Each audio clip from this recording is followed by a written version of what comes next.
ารณะทุกประเภท เริ่มต้นด้วยการคาดเข็มขัดนิรภัยทุกครั้งไม่ควรนอนหลับนะคะ ควรสังเกตพฤติกรรมการขับขี่ของพนักงานขับรถ และสังเกตอุปกรณ์ช่วยชีวิตได้แก่ ประตูฉุกเฉินค้อนทุบกระจกและถังดับเพลิงที่สำคัญควรจดจำหมายเลขสายด่วนง่ายๆ1669และ191สุดท้ายนี้หากเดินทางด้วยระยะทางเกิน300กิโลเมตรห้ามโดยสารรถตู้นะคะโอเครู้ไว้ก่อนภัยมาขับรถมีน้ำใจรักษาวินัยจราจรคุณกำลังฟังรายการจราจรเพื่อชุมชนทางสถานีวิทยุกระจายเสียงแห่งประเทศไทยจังหวัดเชียงใหม่ FM 93.25 เมกะเฮิรตซ์ทุกวันจันทร์ถึงวันศุกร์ 16:10 น. ถึง 17:00 น.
สวัสดีค่ะคุณผู้ฟังค่ะ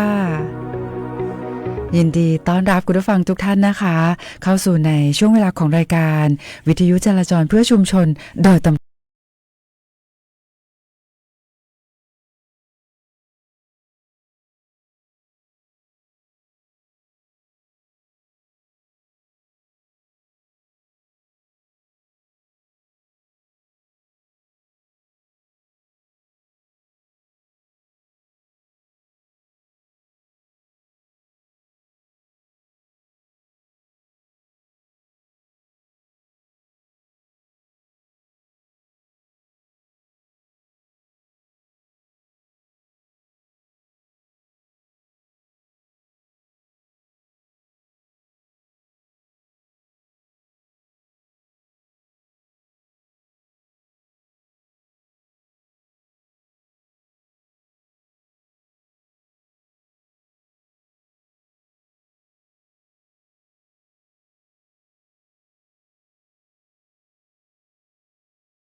ดื่มแอลกอฮอล์นะคะแล้วก็ร้านค้าก็จะต้องงดจำหน่ายเครื่องดื่มแอลกอฮอล์ทุกชนิดด้วยนะคะแต่มีข้อยกเว้นนะยกเว้นร้านค้าปลอดอากรในท่าอากาศยานนานาชาติเท่านั้นนอกนั้นก็ต้องงดจำหน่ายเครื่องดื่มแอลกอฮอล์นะคะงดจำหน่ายสุราทุกชนิดค่ะ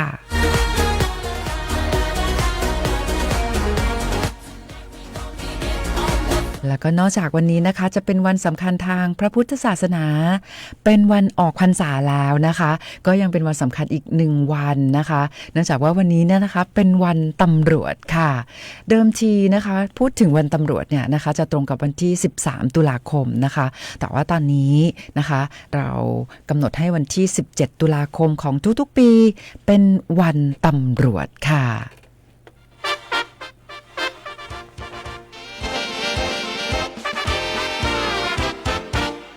ตำรวจของไทยเกียรติวิไลทหารมั่นคงตามสตรงพิทักษ์สันติราษฎร์นั้น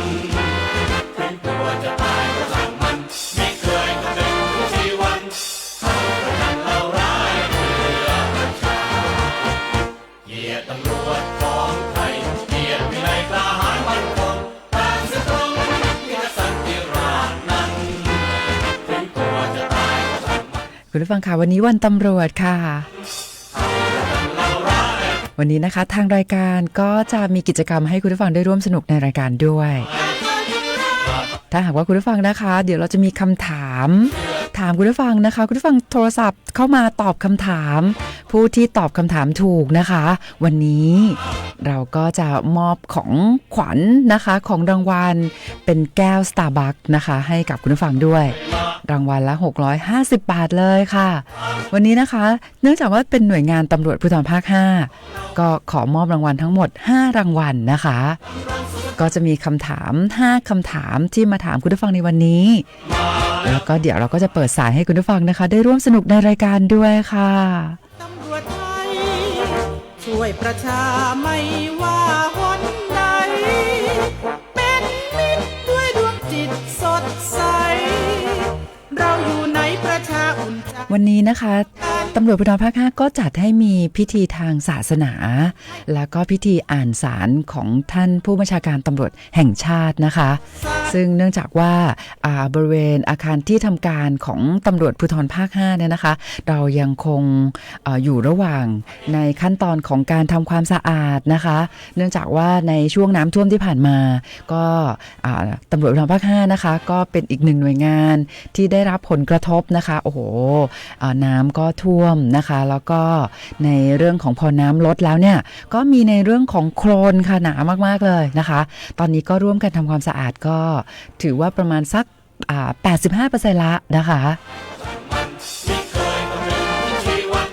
ดังนั้นนะคะเมื่อเช้านี้ค่ะท่านผู้บัญชาการตำรวจภูธรภาค 5ท่านพลตำรวจโทกฤษฎาพลยี่สาครนะคะก็ได้เป็นประธานในพิธีทางศาสนาซึ่งเราก็ได้จัดขึ้นที่หอประชุมของตำรวจภูธรจังหวัดเชียงใหม่นะคะ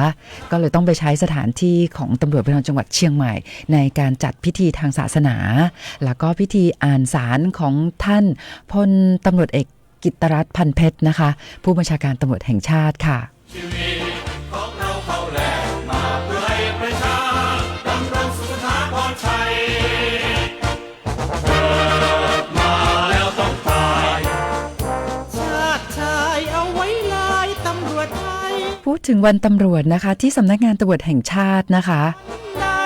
ท่านพลตำรวจเอกกิตตรัตน์พันเพชรผู้บัญชาการตำรวจแห่งชาตินะคะก็ได้มีการส่งสารค่ะถึงข้าราชการตำรวจทั่วประเทศนะคะเนื่องในวันตำรวจประจำปี 2567นะคะบอกว่าข้าราชการตำรวจนั้นมีภารกิจหน้าที่อันสำคัญยิ่งในการปกป้องเทิดทูนและพิทักษ์รักษาไว้ซึ่งสถาบันชาติศาสนาและพระมหากษัตริย์ตลอดจนการดูแลบำบัดทุกข์บำรุงสุขให้แก่พี่น้องประชาชนตามหน้าที่ของผู้พิทักษ์สันติราษฎร์นะคะวันตำรวจเนี่ยนะคะจึงเป็นวันที่เพื่อนข้าราชการตำรวจทุกท่านนะคะควรทบทวนแล้วก็ตระหนักถึงบทบาทหน้าที่ของตนในการเป็นตำรวจที่ดีมีเกียรติมีศักดิ์ศรีเป็นที่พึ่งของประชาชนอย่างแท้จริงนะคะและนอกจากนั้นนะคะท่านผู้บัญชาการตำรวจแห่งชาตินะคะก็ยังได้ให้ข้าราชการตำรวจทุกนายเนี่ยนะคะพึงระลึกอยู่เสมอว่าความเชื่อมั่นและศรัทธาของประชาชนนะคะที่มีต่อตำรวจนั้นเนี่ยไม่อาจเกิดขึ้นได้จากใครคนใดคนหนึ่งเพียงลำพังหากแต่ข้าราชการตำรวจทุกคนเนี่ยจะต้องช่วยกันทำหน้าที่ของตนด้วยความซื่อสัตย์สุจริตเดินหน้าเข้าหาประชาชนช่วยเหลือบำบัดทุกข์บำรุงสุขให้แก่ประชาชนด้วยใจที่บริสุทธิ์และเป็นธรรมนะคะซึ่งเมื่อเช้านี้เนี่ยนะคะท่านพลตำรวจโทกฤษฎาพลยี่สาครนะคะท่านผู้บัญชาการตำรวจภูธรภาค 5ก็ได้อ่านสารของท่านผู้บัญชาการตำรวจแห่งชาติให้กับข้าราชการตำรวจในสังกัดกองบังคับการอำนวยการตำรวจภูธรภาค 5กองบังคับการสืบสวนสอบสวนตำรวจภูธรภาค 5และกองบังคับการกฎหมายและคดีตำรวจภูธรภาค 5นะคะในพิธีทางศาสนาที่เมื่อเช้านี้เนี่ยเราก็ได้กราบนะคะนิมนต์หลวงพ่อพระครูวิทิตสาธนาธรนะคะผู้ช่วยศาสตราจารย์ด็อกเตอร์ผู้ช่วยเจ้าอาวาสวัดพระสิงห์วรมหาวิหารรองเจ้าคณะอำเภอเมืองเชียงใหม่นะคะได้เป็นประธานสงฆ์นะคะพร้อมด้วยพระสงฆ์ทรงสมณศักดิ์นะคะก็ได้นิมนต์ท่านประธานสงฆ์และก็พระสงฆ์นะคะรวมทั้งหมด9รูปด้วยกันนะคะทำพิธีทางศาสนาค่ะซึ่งก็มีการอุทิศส่วนกุศลให้กับข้าราชการตำรวจนะคะที่เสียชีวิตจากการปฏิบัติหน้าที่ซึ่งที่ตำรวจภูธรภาค 5ค่ะคุณผู้ฟังค่ะเราก็จะมีอนุสรณ์สถานตำรวจผู้กล้าแห่งล้านนานะคะซึ่งตัวอนุสรณ์สถานตำรวจผู้กล้าแห่งล้านนาเนี่ยนะคะก็จะเป็นเสานะคะซึ่งยอดปลายเสาเนี่ยนะคะจะเป็นรูปดาวเงินนะคะซึ่งเป็นสัญลักษณ์ของตำรวจนะคะโดยเสาเนี่ยแต่ละด้านนะคะก็จะมีการจารึกชื่อของข้าราชการตำรวจนะคะที่เสียชีวิตจากการปฏิบัติหน้าที่นะคะซึ่งเราก็จะแบ่งออกเป็นแต่ละจังหวัดนะคะแต่ละเสาเนี่ยนะคะซึ่งเขาก็จะมีทั้งหมดเป็น8ด้านด้วยกันตามดาวเงินนะคะแล้วก็มีทั้งหมด8จังหวัดซึ่ง8จังหวัดเนี่ยก็เป็นพื้นที่รับผิดชอบ ของตำรวจภูธรภาค5นะคะซึ่งรับผิดชอบพื้นที่8จังหวัดภาคเหนือตอนบนนะคะเรามีสถานีตำรวจทั้งหมดเนี่ย159แห่งด้วยกันนะคะซึ่งในพิธีทางศาสนาเมื่อเช้านี้นะคะก็ได้มีการทำบุญอุทิศส่วนกุศลนะคะให้กับข้าราชการตำรวจผู้ล่วงลับนะคะโดยเฉพาะข้าราชการตำรวจที่เสียชีวิตจากการปฏิบัติหน้าที่ราชการนะคะแล้วก็ข้าราชการตำรวจที่เข้าร่วมพิธีนะคะก็ได้ร่วมทำพิธีทางศาสนาเพื่อความเป็นสิริมงคลนะคะแก่ตนเองด้วยนะคะนอกจากนั้นแล้วท่านผู้บัญชาการตำรวจภูธรภาค5นะคะท่านก็ได้อ่านสารของท่านพลตำรวจเอกกิตติรัตน์พันเพชรผู้บัญชาการตำรวจแห่งชาตินะคะให้กับข้าราชการตำรวจผู้เข้าร่วมพิธีนะคะได้รับฟังด้วยนะคะซึ่งข้าราชการตำรวจผู้เข้าร่วมพิธีทุกคนนะคะก็ได้มีความตระหนักนะคะในการปฏิบัติหน้าที่ในการเป็นผู้พิทักษ์สันติราษฎร์นะคะบำบัดทุกข์บำรุงสุขให้กับพี่น้องประชาชนนะคะในวันนี้ในรายการนะคะอย่างที่ได้นำเรียนให้กับคุณผู้ฟังว่าวันนี้เป็นวันตำรวจด้วยนะคะเราก็จะมีกิจกรรมให้กับคุณผู้ฟังได้ร่วมสนุกในรายการด้วยนะคะเราก็จะมีคำถามให้คุณผู้ฟังได้โทรศัพท์เข้ามาตอบคำถามแล้วเราก็จะมีของรางวัลส่งตรงถึงบ้านด้วยนะคะก็เดี๋ยวตอนนี้นะคะก็จะเริ่มต้นด้วยกับคำถามแรกเลยดีไหมคะนะคะก็อยากให้คุณผู้ฟังได้มีส่วนร่วมนะคะหรือว่าคุณผู้ฟัง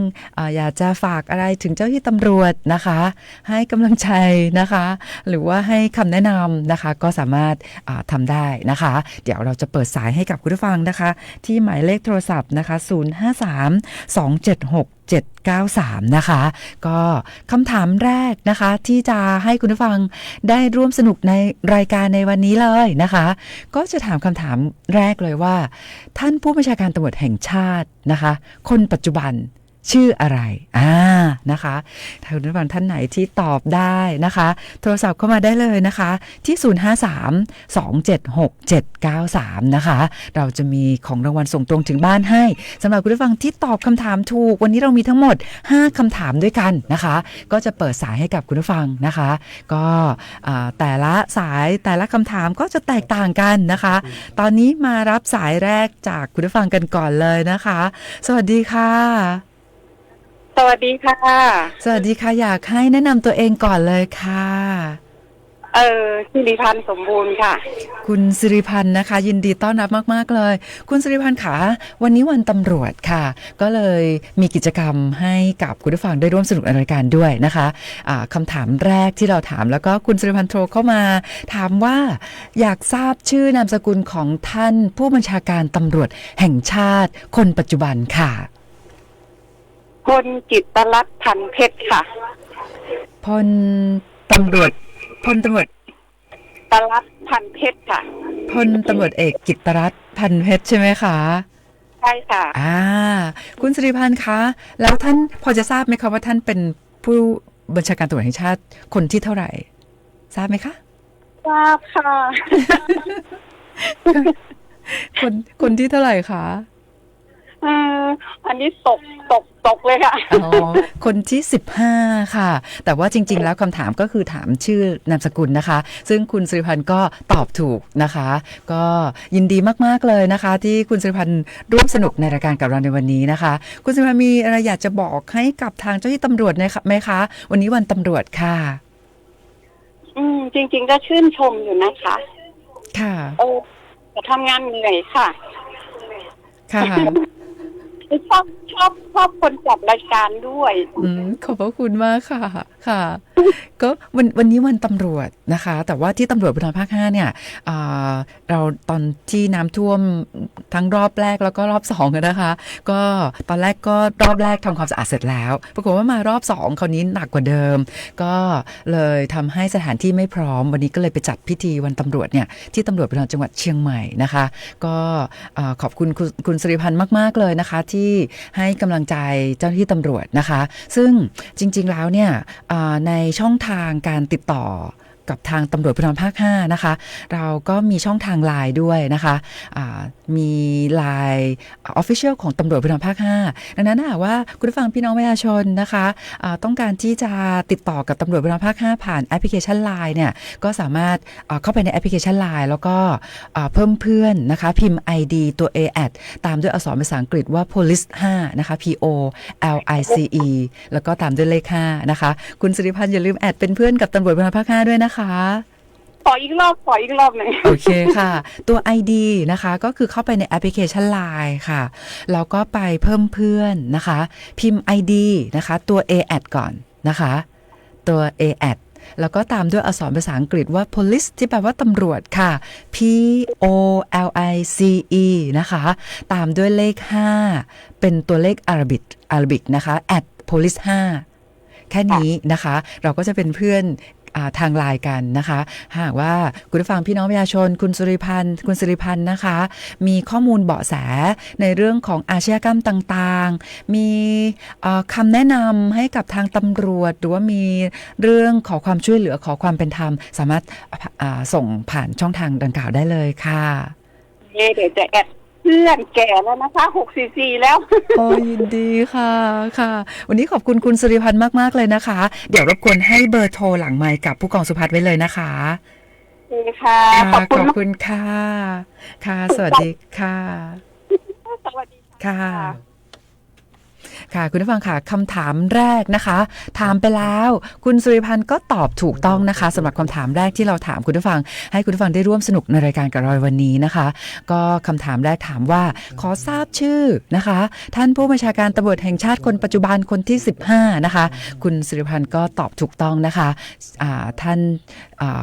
ผู้บัญชาการตำรวจแห่งชาตินะคะท่านพลตำรวจเอกกิตติรัตน์พันเพชรนะคะก็คำถามแรกในรายการก็ตอบถูกไปเรียบร้อยแล้วนะคะเดี๋ยวเราก็จะมาเริ่มคำถามที่2กันต่อด้วยนะคะก็อยากให้คุณผู้ฟังได้มีส่วนร่วมนะคะในรายการด้วยแล้วก็วันนี้วันตำรวจก็ขออนุญาตแจกของรางวัลนะคะส่งตรงถึงบ้านให้กับคุณผู้ฟังด้วยนะคะวันนี้ของรางวัลที่เราเตรียมมาแจกเนี่ยมีทั้งหมด5รางวัลด้วยกันนะคะก็จะเป็นแก้วน้ำ Starbucks นะคะมูลค่ารางวัลละ650 บาทพร้อมส่งตรงให้คุณผู้ฟังถึงบ้านเลยนะคะเอาละค่ะตอนนี้มาต่อกันด้วยคำถามที่2กันดีกว่านะคะคำถามที่2นะคะคุณผู้ฟังที่ตอบถูกเท่านั้นนะเรามีกติกาแบบนี้ก่อนนะคะขอที่ตอบถูกนะคะก็จะได้รับของรางวัลส่งตรงถึงบ้านนะคะคำถามที่2ค่ะถามว่าขอทราบชื่อนะคะของท่านผู้บัญชาการตำรวจภูธรภาค5นะคะเอาละค่ะท่านไหนที่ตอบถูกชื่อท่านผู้บัญชาการตำรวจภูธรภาค5นะคะก็โทรศัพท์เข้ามาได้เลยที่053-276-793นะคะตอนนี้มีสายเข้ามาแล้วนะคะมารับสายกันเลยค่ะสวัสดีค่ะครับขอตอบของบอลภาค5ครับตอนก่อนที่จะให้ตอบคำถามนะคะต้องขอทราบชื่อก่อนเลยค่ะแนะนำตัวเองด้วยค่ะคุณวิรัตน์คุณวิรัตน์นะคะคุณวิรัตน์ยินดีต้อนรับคุณวิรัตน์มากๆเลยคุณวิรัตน์ค่ะขอทราบชื่อท่านผู้บัญชาการตำรวจภูธรภาค5ค่ะพลตำรวจโทกฤษฎาพรยี่สาครขอชัดๆอีกครั้งหนึ่งได้ไหมคะคุณวิรัตน์ค่ะพลตำรวจโทกฤษฎาพรยี่สาครพลตำรวจโทกฤษฎาพรยี่สาครนะคะเป็นคำตอบที่ถูกต้องค่ะก็ขอแสดงความยินดีกับคุณวิรัตน์ด้วยนะคะตอบคำถามของเราถูกต้องนะคะคุณวิรัตน์ขาวันนี้วันตำรวจคุณวิรัตน์มีอะไรอยากจะฝากถึงเจ้าหน้าที่ตำรวจไหมคะเชิญได้เลยค่ะก็เขาเรียกว่าอะไรตอนนี้มีผบ.ตร.คนใหม่เนาะใช่ค่ะการทำงานอะไรต่างๆคิดว่าคงจะดีขึ้นค่ะขอดูแลทุกกลุ่มของประชาชนให้ถึงที่สุดครับค่ะแค่นี้ครับได้ค่ะขอบคุณคุณวิรัตน์มากๆเลยนะคะค่ะก็เดี๋ยวคุณวิรัตน์บอกเบอร์โทรให้กับผู้กองสุภัทรนะคะ นะคะ ขอบคุณมากค่ะค่ะคุณผู้ฟังคะก็มีคำถามนะคะร่วมสนุกในรายการไป2ข้อละนะคะ เดี๋ยวเราก็จะมีอีก3คำถามนะคะ ซึ่งเชื่อว่าถ้าเกิดว่าคุณผู้ฟังนะติดตามรายการเนี่ยก็จะต้องตอบถูกอย่างแน่นอนเลยนะคะเอาละค่ะเดี๋ยวตอนนี้เราก็จะมีบทเพลงมาฝากคุณผู้ฟังสักนิดนึงนะคะแล้วเดี๋ยวเราก็จะมาเริ่มต้นในคำถามที่3 4 5กันต่อนะคะ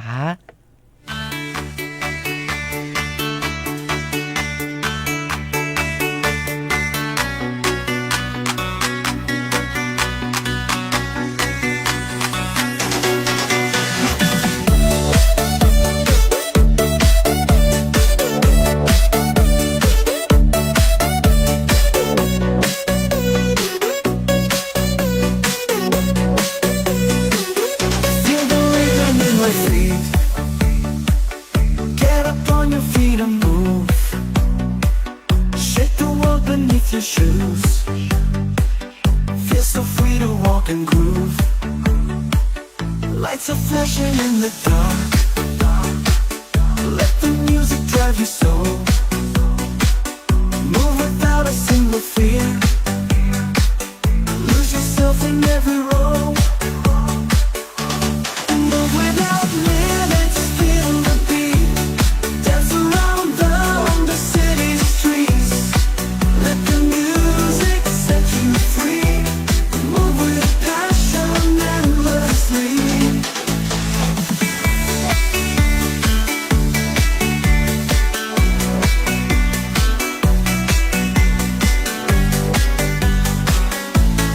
Hands up high and touch the sky. No more times, no more ties. Feel the wind against your face. Let it take you to a place. No regrets and no more lies. Live the moment in your eyes. Don't look back, just take the chance.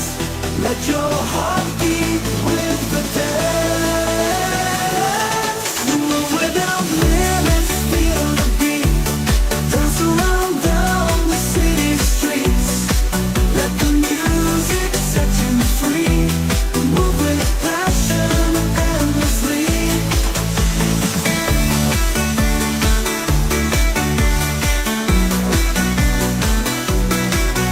Replace no more lies. Live the moment in your eyes. Don't look back, just take the chance. Let your heart beat with the dance. Move without limits, feel the beat. Dance around the city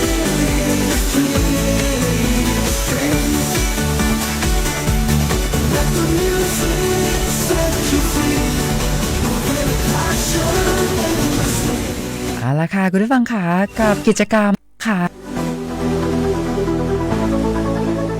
ที่เราอยากให้คุณผู้ฟังนะคะได้มีส่วนร่วมในรายการด้วยนะคะ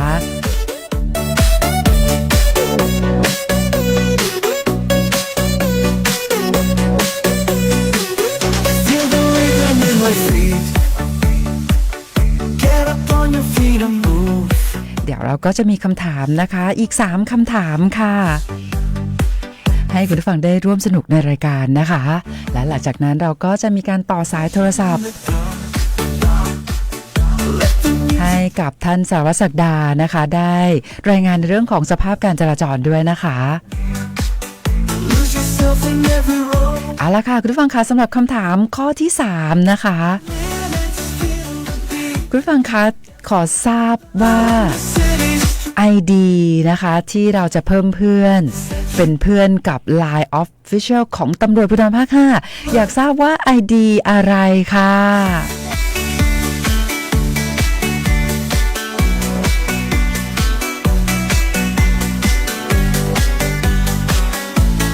hands up high and touch the sky. No more times, no more ties. Feel the wind against your face. เอาละค่ะมีสายเข้ามาแล้วนะคะ สวัสดีค่ะ สวัสดีค่ะ ค่ะขอแนะนำตัวเองก่อนเลยค่ะ ชื่ออันธิกาค่ะ อ๋อคุณอันธิกานะคะค่ะคุณอันธิกาคะคำถามที่เราถามวันนี้นะคะ ข้อที่ 3 บอกว่า Line Official ของตำรวจภูธรภาค 5 นะคะ ที่เปิดให้กับพี่น้องประชาชนนะคะ ได้เป็นเพื่อนกับ Line ของตำรวจภูธรภาค 5 ในการแจ้งเบาะแสอาชญากรรมนะคะ แจ้งเรื่องราวร้องเรียนขอความเป็นธรรมขอความช่วยเหลือนะคะ หรือว่ามาขอคำปรึกษาแนะนำนะคะ อยากทราบว่าจะต้องพิมพ์ ID อะไรค่ะ ค่ะ police fight นะ POLICE นะคะ แล้วก็5เลขอาราบิกนะคะยังต้องมันยังไม่ครบค่ะ ตัว ID จะต้องขาดไปอีกตัวหนึ่งค่ะ พอจะทราบไหมคะ แอดนะคะ ค่ะ ถ้าอย่างนั้นเดี๋ยวขอเริ่มใหม่เลยนะคะ จะต้องพิมพ์ ID อะไรนะคะ ขออีกครั้งหนึ่งเลยค่ะ แอด police fight แล้วก็หมายเลข5อาราบิกนะคะ POLICE ค่ะ ก็จริงๆก็ถูกนะคะ ก็คือว่าเวลาที่เราไปเพิ่มเพื่อนนะคะในแอปพลิเคชัน Line นะคะ อันดับแรกเนี่ยจะต้องพิมพ์ตัวอะไรก่อนนะคะ ตัว A add นะคะตัว A add ก่อนนะคะ แล้วก็ตามด้วยอักษรภาษาอังกฤษว่าอะไรนะคะ POLICE ค่ะ POLICE police ที่แปลว่าตำรวจนะคะ แล้วก็ต้องพิมพ์อะไรอีกตัวหนึ่งคะเป็นหมายเลข5เลขอาราบิกนะคะเลข5เป็นตัวเลขอาราบิกนะคะ อันนี้ก็จะเป็น ID นะคะที่เราเปิดให้กับคุณผู้ฟังพี่น้องประชาชนนะคะ ได้พิมพ์ ID เพื่อเป็นการเพิ่มเพื่อนนะคะใน Line Official ของตำรวจภูธรภาค 5 นะคะโอเคค่ะก็เป็นคำตอบที่ถูกต้องนะคะเดี๋ยวรบกวนบอกเบอร์โทรให้กับผู้กองสุภัทรได้เลยนะคะขอบคุณค่ะสวัสดีค่ะคุณผู้ฟังค่ะก็คำถามที่ 3 นะคะถามไปแล้วมีผู้ตอบถูกเป็นที่เรียบร้อยแล้วนะคะ Don't look back, just take the chance. เดี๋ยวตอนนี้นะคะเราก็จะต่อกันด้วยคำถามที่ 4 เลยนะคะก็คุณผู้ฟังที่พร้อมแล้วนะคะกับคำถามข้อที่ 4 นะคะเดี๋ยวเราก็จะมาถามคำถามกัน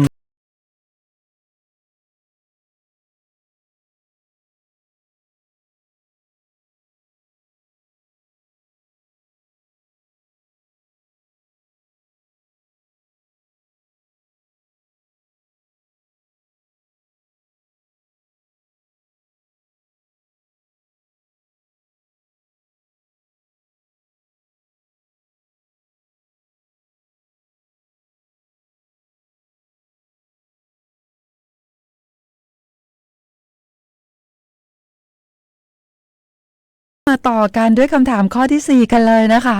คำถามข้อที่ 4 ถามว่าเวลาที่เราจะต้องแจ้งความออนไลน์นะคะก็กรณีที่คุณผู้ฟังนะคะตกเป็นผู้เสียหายในคดีออนไลน์นะคะก็โทรแจ้ง1441เนาะนะคะเป็นหมายเลขที่เป็นการให้บริการแบบ one stop service นะคะทั้งในเรื่องของการอายัดบัญชีนะคะในเรื่องของการแจ้งความออนไลน์แล้วก็ติดตามทรัพย์คืนติดตามความคืบหน้าของคดีก็คืออยู่ในหมายเลขเดียวเลย1441นะคะแต่คำถามของเรานะคะถามว่าแล้วถ้าหากว่าคุณผู้ฟังพี่น้องประชาชนนะคะต้องการแจ้งความออนไลน์ผ่านเว็บไซต์นะคะซึ่งมีอยู่เว็บไซต์เดียวเท่านั้นนะคะอยากทราบว่าเว็บไซต์นะคะชื่ออะไรนะคะท่านไหนตอบถูกนะคะโทรศัพท์ก็มาได้เลย053-276-793ค่ะขอทราบชื่อเว็บไซต์ในการแจ้งความออนไลน์นะคะท่านคุณผู้ฟังท่านไหนที่ตอบถูกนะคะวันนี้เรามีของรางวัลส่งตรงถึงบ้านให้ด้วยนะคะเป็นแก้ว Starbucks มูลค่ารางวัลละ650 บาทเลยนะคะละค่ะคำถามข้อที่ 4 นะคะไม่ทราบว่าคุณผู้ฟังตอบได้หรือเปล่านะคะก็ตอนนี้นะคะมีสายเข้ามาแล้วนะคะก็มารับสายกันเลยนะคะสวัสดีค่ะสวัสดีค่ะค่ะแนะนำตัวเองก่อนเลยค่ะค่ะสุธาชินีค่ะคุณสุธาสินีค่ะคุณสุธาสินีนะคะยินดีต้อนรับมากๆค่ะคุณสุธาสินีค่ะอยากขอทราบชื่อเว็บไซต์ที่ใช้ในการแจ้งความออนไลน์ด้วยค่ะthaipoliceonline.go.th .th ค่ะ โอ้โห คุณสุธาสินีนะคะบอกว่าชื่อเว็บไซต์เนี่ยนะคะสำหรับในการแจ้งความออนไลน์แจ้งความออนไลน์นี่ก็คือเฉพาะคดีที่เป็นอาชญากรรมทางเทคโนโลยีนะคะก็คือต้องพิมพ์ไปที่ www. อะไรนะคะไทย ไทยเมื่อกี้ตอบถูกแล้วนะ ไทยบนออนไลน์ .co.th ค่ะ คุณสุธาสินีบอกว่าต้องพิมพ์เข้าไปที่เว็บไซต์ www.thaipoliceonline.go.th ถูกต้องไหมคะ ค่ะ เป็นคำตอบที่ถูกต้องนะคะ คุณสุธาสินีคะวันนี้วันตำรวจ คุณสุธาสินีมีอะไรจะบอกถึงคุณตำรวจบ้างไหมคะเชิญได้เลยค่ะ ไม่มีค่ะ ไม่มี ไม่ให้กำลังใจตำรวจได้เลยนะคะ ให้กำลังใจทุกวันเลยค่ะ โอเคค่ะ ขอบพระคุณมากๆค่ะ เดี๋ยวคุณสุธาสินีนะคะ ให้เบอร์โทรกับผู้กองสุภัทรไว้เลยนะคะ ขอบคุณมากๆค่ะ สวัสดีค่ะค่ะคุณผู้ฟังค่ะคำถามนะคะ ข้อที่ 4 ก็ถามกันไปเป็นที่เรียบร้อยแล้วมีผู้ตอบถูกเรียบร้อยแล้วนะคะ เดี๋ยวตอนนี้เราก็จะมาต่อคำถาม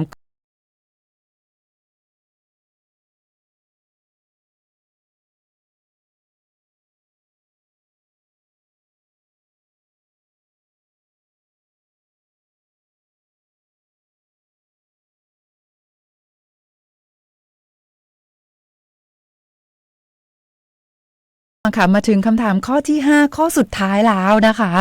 ถามโอ้โหเชื่อว่าคุณผู้ฟังหลายท่านนะตอบได้แน่นอนเลยกับคำถามนี้นะคะ ถามว่าคุณผู้ฟังคะยังไม่ทันคำถามเสียงโทรศัพท์ดังเดี๋ยวนะคะเดี๋ยวรอถามคำถามก่อนดีไหมคะเดี๋ยวรอถามคำถาม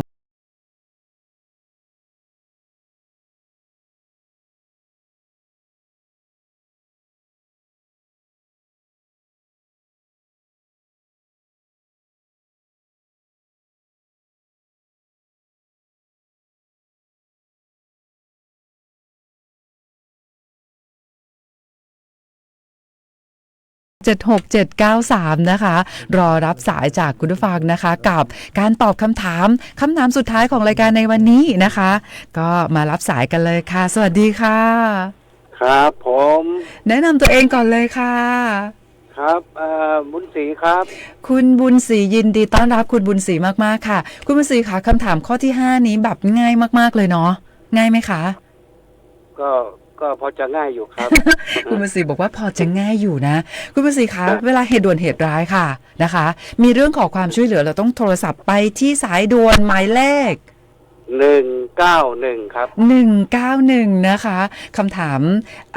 ง่ายไปจริงๆด้วย คุณบุญศรีบอกว่าน่าจะง่ายอยู่นะคะ เป็นคำตอบที่ถูกต้องไหมคะคุณบุญศรี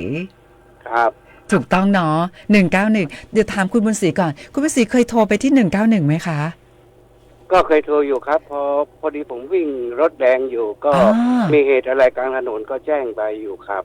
ค่ะแล้วเป็นยังไงบ้างคะการให้บริการของตำรวจ191ให้บริการดีไหมคะก็รับดีครับรับไวดีครับ รับไวเนาะครับค่ะคุณบุญศรีคะวันนี้วันตำรวจมีอะไรอยากจะฝากถึงตำรวจไหมคะขอให้ตำรวจทุกคนก็ตั้งใจขยันทำงานและโชคดีทุกคนครับขอบคุณมากๆค่ะเดี๋ยวคุณบุญศรีให้เบอร์โทรผู้กองสุภัทรเลยนะคะขอบคุณมากๆค่ะครับค่ะสวัสดีค่ะค่ะคุณผู้ฟังค่ะก็เป็น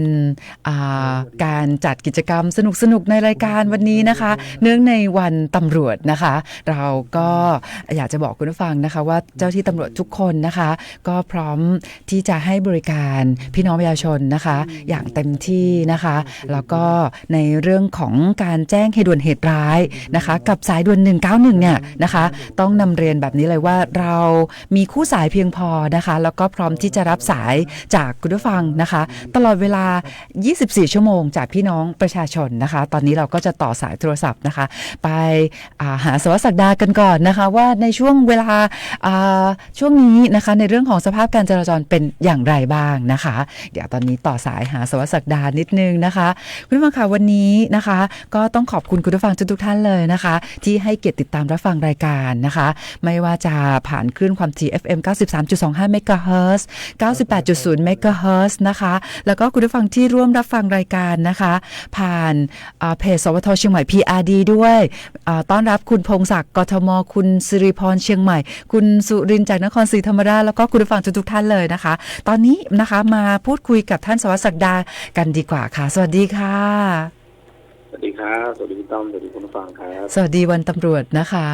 วันนี้เป็นยังไงบ้างคะสารวัตรศักดาในเรื่องของสภาพการจราจรค่ะก็ช่วงเช้าฝนตกนะครับก็ตกมาแล้วก็ยังดีไม่หนักเท่าไหร่แล้วก็ไม่นานก็เลยทำให้บริหารจัดการพอได้อยู่นะครับแต่ช่วงเย็นวันนี้ปกตินะครับช่วงเย็นตอนนี้ก็ 16:52 นาทีเอาในบล็อกโซนทางนู้นก็หมายความว่าถนนสุเทพถนนห้วยแก้วนะครับตัดลินคำตัดถนนคันคลองนะครับฝั่งด้านนู้นเนี่ยรถยังเยอะแทบจะทุกทางเลยนะครับทั้งฝั่งขาที่ถ้าจากห้วยแก้วนะครับไปทางลินคำเนี่ยในฝั่งขาขึ้นท้ายแถวยาวสิริมังคลาจารย์ก็ยังค่อนข้างยาวอยู่นะครับเพราะฉะนั้นช่วงเย็นรถในโซนนี้จะมีปริมาณมากหน่อยนะครับเจ้าหน้าที่ก็เร่งระบายนะครับก็อยู่ประจำจุดที่รับผิดชอบอยู่แล้วนะครับในโซนนี้ก็มีทุกแยกที่มีเจ้าหน้าที่คอยอำนวยความสะดวกการจราจรให้แต่ช่วงเย็นเนี่ยก็ต้องยอมรับว่าค่อนข้างเยอะนะครับควงสิงตอนนี้ในฝั่งขาเข้ายังท้ายแถวเลยแยกกองกำลังผ่าเมืองอยู่นะครับมีปัญหาช่วงที่ผ่านมาเหมือนกันคือตรงแยกหมื่นด้ามในฝั่งขาออกเนี่ยช่วงก่อนผมจะเข้ารายการหรือว่าช่วงก่อนหน้านี้เนี่ยรถในฝั่งขาออกค่อนข้างมากนะครับตอนนี้พอจะยุบลงไปได้บ้างละนะครับในฝั่งขาออกแต่ในด้านอื่นๆเนี่ยก็ยังค่อนข้างเยอะจากหัวสลีเวียงพิงมาที่ควงสิงก็ยังเยอะอยู่นะครับแล้วก็อย่างที่เล่าให้ฟังไปโชตนาฝั่งขาเข้าหมายความว่าจากแยกกองกำลังผ่าเมืองเข้ามาเนี่ยรถก็ยังมีปริมาณมากนะครับไปต่อที่ดูจุดต่อไปเลยนะครับไปดูที่แยกฟ้าห้ามก็เป็นถนนเชียงใหม่พร้าวนะครับเชื่อมต่อกับแยกรวมโชคเชื่อมต่อกับหนองจ้อมนะครับเท่าที่ดูตอนนี้จากหนองจ้อมเติมเข้ามารวมโชคไม่มากแล้วแต่แยกรวมโชคเองฝั่งที่มีปริมาณรถมากก็คือฝั่งที่มาจากทางแม่ข่าวนะครับแม่ข่าวมารวมโชคมีปริมาณรถมากด้านอื่นๆยังพอเคลื่อนได้ยังพอบริหารจัดการได้นะครับในจุดต่อมาคือบริเวณแยกฟ้าห้าม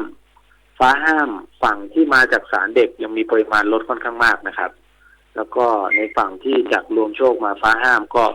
ก็ยังมีรถเติมเข้ามาอย่างที่เล่าให้ฟังไปจุดหนึ่งที่ผมบอกเพิ่มเติมก็คือว่าจากหัวสลีเวียงพิงมาที่ฟ้าห้ามเนี่ยคือมันมีจุดที่รถแมคโครขุดเพื่อที่จะซ่อมผิวทางหรือว่าซ่อมอะไรสักอย่างเนี่ยน่าจะเป็นงานของประปานะครับถ้าเท่าที่ถามเจ้าหน้าที่ที่อยู่ในจุดดังกล่าวแล้วเนี่ยก็ได้รับทราบว่ามันทำให้เกิดการชะลอตัวพอสมควรนะครับแต่เป็นการซ่อมท่อประปามั้งครับถ้าเท่าที่ลูกน้องทีมงานไปดูนะครับเพราะฉะนั้นก็อาจจะทำให้ชะลอตัวหน่อยนะครับจุดถนนเชียงใหม่พร้าวไปแล้วนะครับมาดูเชียงใหม่ดอยสะเก็ดตั้งแต่แม่กวงเข้ามาไม่มีปัญหาแล้วนะครับตรงแยกตลาดสามแยกนะครับเข้ามาก็เคลื่อนได้นะครับรถที่เติมเข้ามาในฝั่งที่ไปศาลเด็กก็ไม่มีปัญหาอะไรในฝั่งขาเข้าแต่ในฝั่งขาออกรถเยอะนะครับรถเยอะตั้งแต่ในถนนแก้วนวรัตน์เลยนะครับตั้งแต่หน้าโรงพยาบาลแมคคอมิกยาวมาทุ่งโฮเทลด้านทิศเหนือแล้วก็ยาวมาจนถึงศาลเด็กแล้วก็ยาวไปจนถึงแยกแม่ข่าวเลยวันนี้รถในฝั่งขาออกค่อนข้างชะลอตัวพอสมควรนะครับเดี๋ยวรอแม่ข่าวดึงออกให้ศาลเด็กดึงต่อแยกอื่นๆก็จะเชื่อมต่อกันไปนะครับแต่ฝั่งขาเข้าไม่มีปัญหาละนะครับไปดูอีก 2-3 จุดนะครับตอนนี้ 16:55 นาทีอีก 2-3 จุดหมายความว่าในจุดที่เป็นถนนเจริญเมืองก็คือแยกหนองประทีปนะครับแยกหนองประทีปนะตอนนี้ไม่มีปัญหานะครับรถจากบวกโค้งเติมมาไม่ได้มากอะไรเพราะฉะนั้นวันนี้เจริญเมืองเข้าออกค่อนข้างดีแต่จุดที่ตรงสามแยกสถานีรถไฟที่อยู่ติดกับตรงข้ามกับสวนสาธารณะรถไฟที่เขาเอาขยะมาทิ้งกันเนี่ยก็ยังมีรถใหญ่เข้าออกพอสมควรเหมือนกันนะครับก็เป็นข้อมูลให้กับพี่น้องประชาชนนะครับเจริญเมืองก็ยังเคลื่อนได้นะณเวลานี้นะครับจุดที่ได้รับแจ้งอีกจุดหนึ่งก็คือบริเวณมหิดลฝั่งขาเข้ายังค่อนข้างมากนะครับแต่มันมีชะลอตัวตรงลงต่างระดับดอนจันทร์นะครับหลังจากนั้นเนี่ยรถมันเคลื่อนได้แต่ยังมีปริมาณมากอยู่นะครับยาวไปจนถึงโรงเรียนวารีเมื่อเลยโรงเรียนวารีไปแล้วนะครับข้ามไปภาค ข้ามไปจนถึงแยกสนามบินรถเคลื่อนได้ทั้งหมดนะครับทั้งฝั่งขาเข้าและฝั่งขาออก108วันนี้เชียงใหม่ฮอดขาเข้าไม่มีปัญหาที่พระเนตรรถเคลื่อนได้ไม่มีปัญหาวงแหวนเคลื่อนได้นะครับดูคูเมืองกันบ้างนะครับใกล้จุดสุดท้ายละคูเมืองก็คือด้านถนนบุญเรืองฤทธิ์ไม่มีปัญหาครับแต่ถนนอารักษ์เนี่ยที่จะเข้ามาหน้าสวนสาธารณะหนองบัวหาดรถรอยูเทิร์นอาจจะมีปริมาณรถมากหน่อยอาจจะชะลอตัวนะครับเช่นเดียวกับบริเวณหน้าโรงพยาบาลมหาราชวันนี้ค่อนข้างยาวเลยทั้งในฝั่งที่จากสวนดอกเข้าถนนสุเทพไปทางแยกสิริมังคลาจารย์นะครับไปทางแยกสาธารณสุขแล้วก็ไปถึงต้นพยอมรถค่อนข้างมากแล้วก็จุดที่ผมเล่าให้ฟังไปก็คือจุดตัดสิริมังคลาจารย์ก็มีปริมาณรถมากนะครับเพราะฉะนั้นวันนี้วันพฤหัสนะครับช่วงเย็นโรงเรียนยังเปิดไม่ครบนะครับมีกิจกรรมของการล้างเมืองเก็บขยะนะครับซึ่งก็ประกอบกับการเดินทางเนี่ยถึงเด็กๆจะยังปิดภาคเรียนอยู่แต่ก็พี่ๆหรือน้องๆหลายท่านยังคงต้องทำงานกันก็ยังคงต้องใช้เส้นทางเพราะฉะนั้นปริมาณรถก็ยังค่อนข้างมากแต่ยังไงก็ค่อยๆไปตามสัญญาณไฟนะครับติดขัดตรงไหนโทรมาที่จราจร053-235-595นะครับก็จะได้แจ้งข้อมูลแก้ไขปัญหาให้นะครับก็เน้นย้ำแบบนี้ตลอดมีอะไรก็ประสานมาได้ตลอดก็นี่ก็คือสภาพการจราจรช่วงเย็นวันนี้ครับพี่ต้อมครับค่ะก็ต้องขอบคุณสารวัตรศักดามากๆเลยนะคะแล้วก็ก็ต้องขอแสดงความยินดีกับสารวัตรจราจรดีเด่นนะคะสารวัตรศักดาได้รางวัลเป็นสารวัตรจราจรดีเด่นในระดับสำนักงานตำรวจแห่งชาติด้วยนะคะก็ยินดีด้วยนะคะแล้วก็เหมาะสมที่สุดนะคะขอบคุณมากๆค่ะขอบคุณครับสวัสดีพี่ต้อมสวัสดีคุณผู้ฟังครับค่ะคุณผู้ฟังค่ะสารวัตรศักดานะคะก็เป็นอีกข้าราชการตำรวจอีกนายหนึ่งนะคะที่มีความตั้งใจนะคะในการทำงานแล้วก็ในการดูแลพี่น้องประชาชนนะคะก็ต้องยินดีด้วยนะคะที่ได้รับรางวัลนะคะเป็นสารวัตรจราจรดีเด่นของสำนักงานตำรวจแห่งชาติประจำปี 2567 ค่ะคุณผู้ฟังค่ะวันนี้หมดเวลาของรายการแล้วนะคะขอบคุณคุณผู้ฟังมากๆเลยนะคะที่ให้เกียรติติดตามรับฟังรายการสำหรับเพลงที่คุณผู้ฟังขอมานะคะอาจจะเปิดได้ไม่จบเพลงนะคะขอบคุณคุณผู้ฟังนะคะที่ให้เกียรติร่วมสนุกกับทางรายการในวันนี้นะคะ